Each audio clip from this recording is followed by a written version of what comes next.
Halo semuanya, selamat datang di episode 11, sekaligus episode penutup dari mata kuliah pengantar bisnis. Di episode terakhir ini, kita akan melihat ke depan, bagaimana inovasi dan teknologi mengubah cara bisnis dijalankan, cara kita bekerja, dan bahkan cara kita hidup. Bisnis masa depan bukan lagi soal siapa yang paling besar, tapi siapa yang paling cepat beradaptasi. Pertama, mari kita pahami apa itu inovasi dan teknologi dalam dunia bisnis.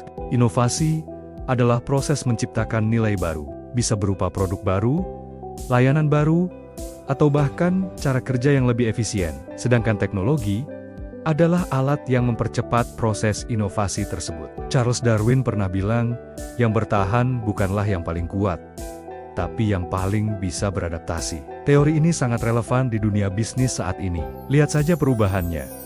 Dulu kita belanja di toko fisik, sekarang kita buka marketplace. Dulu kita bayar pakai uang tunai, sekarang tinggal scan QRIS pakai wallet. Dulu kita harus ke kantor, sekarang banyak yang bisa bekerja dari mana saja, secara remote atau hybrid. Jadi, teknologi itu tidak menggantikan bisnis, tapi mengubah total cara bisnis bekerja. Salah satu teknologi paling berpengaruh saat ini adalah Artificial Intelligence atau AI dan otomatisasi. AI memungkinkan mesin untuk belajar dari data, membuat prediksi, mengenali pola, hingga mengambil keputusan sederhana. Contoh yang sering kita temui sehari-hari adalah rekomendasi produk di Shopee, atau film di Netflix yang seolah tahu selera kita. Lalu ada chatbot layanan pelanggan yang siap menjawab pertanyaan kita 24 jam. Di balik layar, AI juga dipakai untuk mendeteksi penipuan transaksi dan memprediksi permintaan pasar.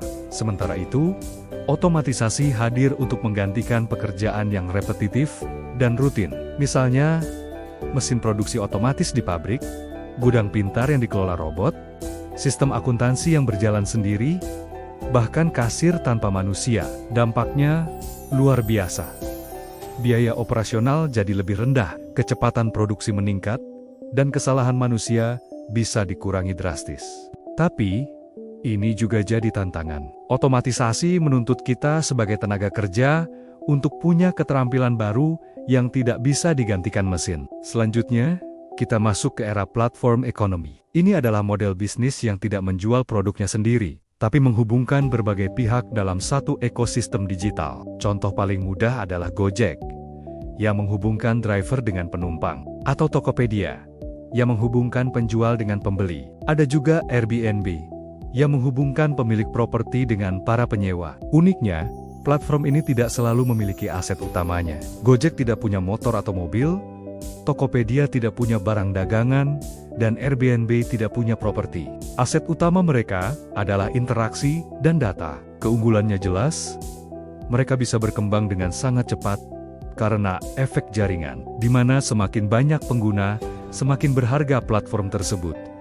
Biaya operasionalnya juga relatif rendah. Di masa depan, kita akan melihat semakin banyak bisnis yang berubah menjadi platform, bukan sekadar produsen barang. Dua tren besar lainnya yang tak terpisahkan adalah e-commerce dan fintech. E-commerce telah mengubah total cara kita berbelanja. Kita bisa membeli apa saja, kapan saja, tanpa harus keluar rumah. Pilihan produknya nyaris tidak terbatas, dan kita bisa dengan mudah membandingkan harga dari berbagai toko. Ini adalah sebuah revolusi. Bisnis kecil yang dulu hanya bisa menjangkau pelanggan di kotanya, kini bisa menjual produknya ke seluruh Indonesia, bahkan ke pasar global. Di sisi lain, ada fintech, atau financial technology, yang mengubah wajah layanan keuangan. Dulu kita bergantung pada bank fisik, sekarang ada e-wallet seperti OVO, Dana, dan GoPay. Ada layanan paylater yang memudahkan pembayaran,